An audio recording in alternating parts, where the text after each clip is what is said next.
नवदा भक्ति में प्रथम 3 भक्ति पर हम चर्चा कर रहे थे। श्रवणम, कीर्तनम विष्णु और तीसरा था स्मरणम। सबसे पहली भक्ति क्या है? श्रवण। एक बात याद रखिएगा, किसी ने अगर ठाकुर जी को श्रवण नहीं किया वो देख नहीं पाएगा। क्षमा कीजिएगा, आप दूसरी भक्ति में यदि किसी भक्त को ले गए, कीर्तन भक्ति में ले गए और अभी तक उसको कथा नहीं सुनवाई है, केवल कीर्तन करवा दिया, महामंत्र का जप करवा दिया या अष्टाक्षर मंत्र का जप करवा दिया, द्वादशाक्षर मंत्र का जप करवा दिया, कीर्तन करवा दिया उससे, लेकिन कथा नहीं सुनवाई, वो जीवन भर भी कीर्तन करने के बाद भी कभी भगवत दर्शन का लाभ नहीं ले पाएगा। इसलिए हमारे यहां शास्त्रों में कहा तत्श्रवण प्रपठन विचारण परो, पहले सुनो कथा को, उसके बाद कीर्तन में जाओ। कुछ लोगों को एंजॉयमेंट लगता है कीर्तन, तो इसलिए कीर्तन को ही प्रधानता ज्यादा दे देते हैं, सत्संग को नहीं। पहले श्रवण, कथा सुनो, उसके बाद चित्त में कथा से जो ठाकुर जी आए हैं उन्हीं ठाकुर जी का चित्त में धारण करके कीर्तन करो, और कीर्तन करने के बाद स्मरणम।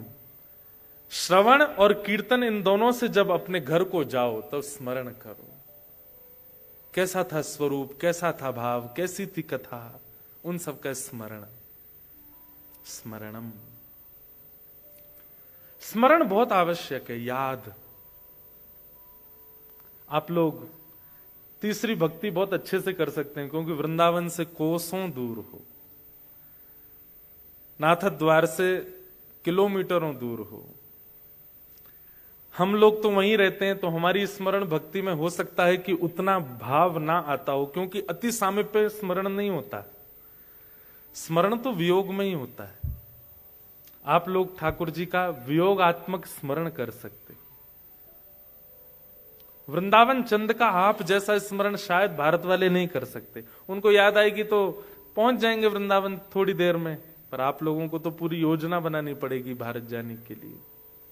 स्मरण भक्ति, श्रवणम कीर्तनम विष्णु स्मरणम पाद सेवनम। अब चौथी भक्ति कौन सी है? पाद सेवनम। बहुत ध्यान से सुनिएगा। पाद सेवनम मतलब ठाकुर जी के अर्चा विग्रह की सेवा। आप सब लोग करते हैं, जो जो यहां बैठे हैं सबके घर में ठाकुर जी हैं। किसी के घर लड्डू गोपाल है, किसी के घर प्रिया प्रियतम है, किसी के घर चित्रपट की सेवा है, किसी के घर कुछ, किसी, सबके यहां ठाकुर जी विराज रहे हैं। पाद सेवनम, पाद सेवन अर्चन भक्ति। नवदा भक्ति में 2 भक्ति ऐसी हैं, वो आपकी इच्छा से प्रकट नहीं होंगी, ठाकुर जी चाहेंगे तो ही मिल सकती हैं। उसमें पहली है पाद सेवनम और दूसरी है सख्य, 8वीं भक्ति। बाकी की सारी भक्ति आप कर सकते हो, पर ये 2 भक्ति नवदा भक्ति में ऐसी हैं जो ठाकुर जी की इच्छा होगी तो ही आप कर पाओगे। उसमें पहली है पाद सेवनम, ठाकुर जी की अर्चन सेवा। इस पर थोड़ा विशेष ध्यान दीजिएगा। आपके घर जो ठाकुर जी विराज रहे हैं उनके पीछे भी उद्देश्य क्या है? क्यों आपने अपने घर पर ठाकुर जी की सेवा विराजमान की है? अब 2 पक्ष हैं, मैं किसी का नाम लेकर के नहीं बोलूंगा, नहीं तो फिर कहीं ना कहीं नाम लेकर के जब बात कही जाती है ना तो लोगों में प्रतिस्पर्धा आ जाती है। एक होता है कि हम किसी के घर गए और उसके घर जाके हमको क्या लगा कि घर में रहते तो ये हैं, इनके बच्चे हैं, ठाकुर जी यहां किराएदार जैसे हैं, ठाकुर जी कोने में हैं। कभी कभी किसी घर में लगता है ठाकुर जी अलमारी में बैठे होते हैं। कहां पे? हम तो बहुत घरों में जाते हैं ना, किसी किसी के घर में ठाकुर जी कबर्ड में होते हैं। वहां ऐसा लगता है कि ठाकुर जी किराएदार हैं, रखे हैं बस किसी कारण से। लेकिन कई घर ऐसे होते हैं जहां घर का स्वामी ही किराएदार लगता है। घर के जो मालिक हैं वो लगता है कि इनका घर नहीं, ठाकुर जी का घर है। जित देखो उत ठाकुर जी विराज रहे हैं, ठाकुर जी की लीला है। मानो बाकी के सदस्य तो उनसे आज्ञा लेकर के घर में रहते हैं। पाद सेवन भक्ति अगर आपको प्राप्त हुई है, मतलब ठाकुर जी आपके घर में सेवा करवाने के लिए आए हैं, अपना बहुत बड़ा सौभाग्य मानिएगा। ऐसी सेवा, ऐसी भक्ति, उसमें सबसे ज्यादा विशेष बात क्या है कि ठाकुर जी को जड़ मत मानिए। अगर आप उनके प्रति जड़ भाव रखेंगे, अष्टधातु के हैं, मार्बल के हैं, या किसी अन्य सामग्री के हैं, आपसे दोष रोज बनेगा ठाकुर जी की सेवा में। और फिर आप यही समझ लीजिए आप पाषाण को ही पूज रहे हैं, आप ठाकुर की सेवा नहीं कर रहे हैं।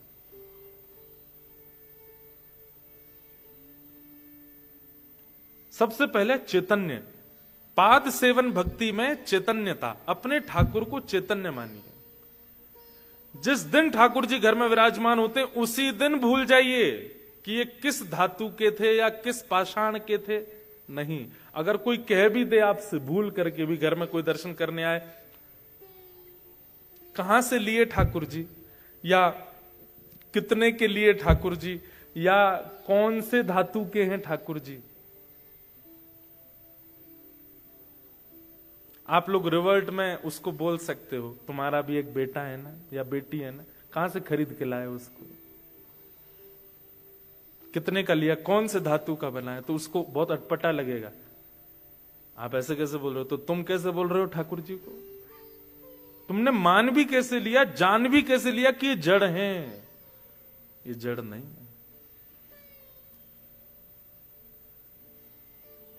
एक बात बताएं, मैं पिछली 2 कथाओं से एक बात कह रहा हूं, अब यहां भी मुझको याद आ रही है। पता नहीं आपके केनिया नायरोबी में खेलते हैं कि नहीं बच्चे, पर हमारे भारत में एक गेम खेलते थे बचपन में हम लोग, स्टैचू। उसमें क्या होता है कि जिस व्यक्ति की चांस होती है ना, वो 10 तक काउंट करता है, 1 2 3 4 5 6 10 तक, और पीछे सारे बच्चे जो हैं वो अलग अलग आकृति बनाते हैं। कोई मंकी बन जाएगा, कोई लेट जाएगा, कोई बैठ जाएगा, कोई कुछ, और फिर जैसे ही उसकी काउंटिंग पूरी होगी वो चिल्लाएगा स्टैचू, और फिर जो जैसे हैं उनको वैसे ही रहना है। अब उस व्यक्ति के लिए चैलेंज क्या है, एक एक के पास जाओ, बिना टच किए उसको हंसा के दिखाओ, या फिर उसको हिला के दिखाओ, या फिर उसके हाथ पैर कैसे भी सीधे करके दिखाओ। ठीक वैसे ही ठाकुर जी भी हम सब के साथ ये गेम खेल रहे हैं, स्टैचू। खड़े हो गए, कहीं पर ऐसे, कहीं पर ऐसे, कहीं पर ऐसे, सारे स्टैचू बन करके ठाकुर जी बैठे हैं और हमें चैलेंज दे रहे हैं, अगर आप में सामर्थ्य हो तो मुझे हंसा के दिखाओ, मेरे हाथ सीधे करके दिखाओ, या मुझे चलवा के दिखाओ।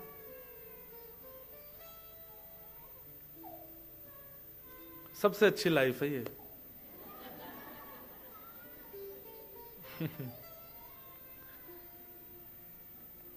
रोना हमको भी आता है कई बार, हम आप सबको, पर हम व्यवस्था के लिए रोना छुपा लेते हैं। बच्चे कितने अच्छे होते हैं, इमोशंस जो आया वो तुरंत प्रकट है। हम लोग इमोशन दबाना जानते हैं, वो नहीं जानते।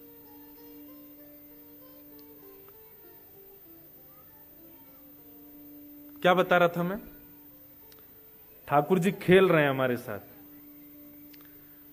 और इस गेम में हम सबकी कितनी काउंटिंग्स हैं, 100।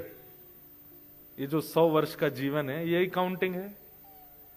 हर बर्थडे पर आपकी एक काउंटिंग पूरी हो जाती है, और आपको चिंता होनी चाहिए कि अब भी मैं इनको हंसा नहीं पाया, अब भी मैं इनको चलवा नहीं पाया। आप लोग जो इतना एंजॉय करते हैं अपने बर्थडे पे, आपको टेंस्ड होना चाहिए। मीराबाई ने 8 वर्ष के केवल 8 काउंटिंग्स में इनको सचल कर दिया था। गोस्वामी तुलसीदास जी महाराज ने अपनी युवावस्था में साक्षात प्रभु श्री राम को सचल कर दिया था। हमारे रूप सनातन गोस्वामी ने अपने अपने युवा काल में ही वृंदावन में श्री गोविंद देव प्रभु को प्रकट कर दिया, श्री मदन मोहन जी को प्रकट कर दिया। गोपाल भट्ट गोस्वामी जी ने श्री शालिग्राम रूप में से श्री राधारमण लाल जी को प्रकट कर दिया। और हम आज भी स्टैचू के सामने ही खड़े हैं, नहीं कर पा रहे उनको सचल। क्यों?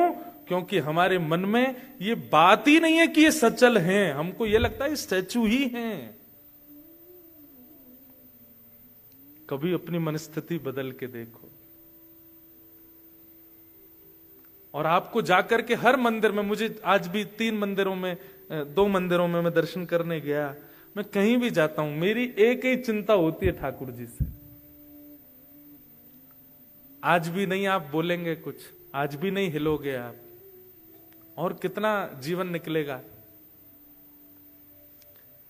हमारे श्री राधारमण लाल जी, जिस दिन उनका अति विशेष श्रृंगार होता है, ठाकुर जी के दांत दिखने लगते हैं, 2-2 दतुइयां दिखती हैं। मीन्स वो कहीं ना कहीं संकेत कर रहे हैं कि भाई कब से स्टेचू बन के खड़ा हूं, अब तो हंसाओ, अब तो चलाओ, अब तो बुलाओ। नवदा भक्ति में सबसे विशेष भक्ति है अर्चन भक्ति, उस पर हम बिल्कुल ध्यान नहीं देते। मैं आपके घर आकर के तो आपके ठाकुर जी की प्रशंसा ही करूंगा, लेकिन मंच मेरे पास अधिकार है, यहां मैं बैठ करके आपको बता सकता हूं कि आपको क्या क्या परिवर्तन करने अपनी सेवा में। वहां घर पे आऊंगा तो थोड़ी कहूंगा ऐसा करो ऐसा करो ऐसा करो, मैं क्यों बीच की बुआ बनूं। लेकिन ये स्थान है, यहां से मैं बता सकता हूं कि आप क्या सोच सकते, क्या कर रहे हैं, कैसे करना है, क्या विचार। हमारे लाल जी ठाठ से रहते हैं, खूब आनंद से रहते हैं, उनको कोई कष्ट ना हो, कोई दिक्कत ना हो, इसके लिए खूब प्रसन्नता में रहते हैं। और उनके पूरे सुख का विचार किया जाता है, क्या करना है, कैसे करना है। अब अभी जैसे होली के बाद में थोड़ी थोड़ी गर्मी आनी शुरू हो जाएगी, ठाकुर जी के धीरे धीरे वस्त्र कम हो जाएंगे। फिर ऊन ये वेलवेट के होते हैं या साटन के होते हैं, ऐसे श्रृंगार ठाकुर जी को नहीं आएंगे, कॉटन ही जाएगा, क्योंकि ठाकुर जी को गर्मी लगती होगी। एक भक्त हुए जयमल, क्या नाम था? जयमल। ये मीराबाई के चचेरे भाई थे। चचेरे भाई समझते? चाचा के बेटे, चाचा समझते हैं? तो चचेरे भाई थे जयमल। मीराबाई की भक्ति तो सबने सुनी, कभी जयमल की भक्ति सुनो। एक छत्र सम्राट थे जयमल, लेकिन प्रिया प्रियतम की ऐसी भक्ति करते थे, श्यामा श्याम की ऐसी, और अर्चन सेवा। हमारे वृंदावनियों में कीर्तन भक्ति ले रखी है गौड़िया वैष्णव संप्रदाय ने। हमारे वृंदावनियों में प्रसाद की, राग की, भोग की सेवा ले रखी है वल्लभ कुल ने। हमारे वृंदावन में श्रृंगार की और ठाकुर सेवा की जिम्मेवारी ले रखी है राधा वल्लभियों ने। ऐसे बटी हुई है सेवा।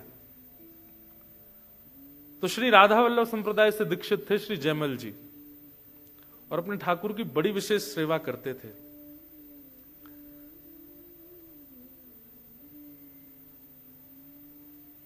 एक दिन वे अपने कक्ष में सो रहे थे और उनको अचानक गर्मी लगने लगी। पहले फैन तो होते नहीं थे, एसी तो थे नहीं, वो कोई द्वारपाल बाहर बैठा बैठा पंखा चलता था ऊपर, वो रस्सी से पंखा चलते रहते थे, ऐसा ही व्यवस्थाएं होती थी। लेकिन जयमल जी को बहुत गर्मी का अनुभव हुआ। तो अब देखिए, ये है अर्चक की स्थिति। उसको जो अपने लिए फील होता है वो अपने लिए नहीं करता तैयारियां, वो ठाकुर जी के लिए करने लगता है। जैसे ही उसको पंखा चल रहा था और रात में सोते सोते जयमल जी को थोड़ी गर्मी सी लगने लगी, तो मन में विचार करने लगे, जब मुझे इतनी गर्मी का अनुभव हो रहा है, मेरे ठाकुर जी को कितना हो रहा होगा। हमारी स्थिति कैसी है? हमारे साथ कुछ भी होता है, हमारे नेत्रों को, कानों को, नासिका को, जीव को, त्वचा को, पंच इंद्रियों को कुछ भी अनुभव होता है, हम अपने लिए परिवर्तन करते हैं। पर एक अर्चक भक्त को कुछ भी फील होता है, वो ये कहता है कि ये मेरा नहीं है, ये मेरे ठाकुर जी संकेत कर रहे हैं मुझको। तो जयमल को जब गर्मी लगी तो उसको संकेत ऐसा नहीं लगा कि उसको लगी, उसको लगा मेरे ठाकुर को शायद गर्मी लग रही है। और जयमल जी ने तुरंत क्या किया, हमारे यहां खस होता है, खस की बढ़िया टाट बनवा करके एक झोपड़ी जैसी, एक हट जैसी बनवाई और उसमें खूब सारा पानी का छिड़काव किया, तो उससे उसकी तासील ठंड होती है, बहुत ठंडा लगता है उसमें, बिना पंखे के भी बहुत अच्छा लगता है। अभी गर्मी जब आ जाएंगी ना, जेठ का महीना आएगा, जून जुलाई, आपके यहाँ तो विंटर होता है, हमारे यहाँ समर होता है उस समय, तो जैसी समर आएगा तो राधा वल्लभ जी, बिहारी जी, राधा रमन जी, सब जगह खस की टाट आ जाएंगी और उनको गीला करते रहते हैं पूरे दिन। ठाकुर जी को ठंडक अनुभव होती है। मैं अपनी घटना बताऊं, हमारे ठाकुर जी की झारी जी, जल झारी जी हैं, उसमें जल पधराया जाता है सुबह। वैसे तो नियम से तो बहुत बार जल बदलना चाहिए, पर हम कथाओं में और ट्रेवलिंग में इतने रहते हैं, तो हम सुबह जल पधराते हैं, फिर दोपहर में राजभोग के समय और रात्रि शयन के समय। तो रात्रि शयन के समय एक दिन में जल पधराना भूल गया, मतलब चेंज नहीं किया जल, और ठाकुर जी को विश्राम करा के सो गया।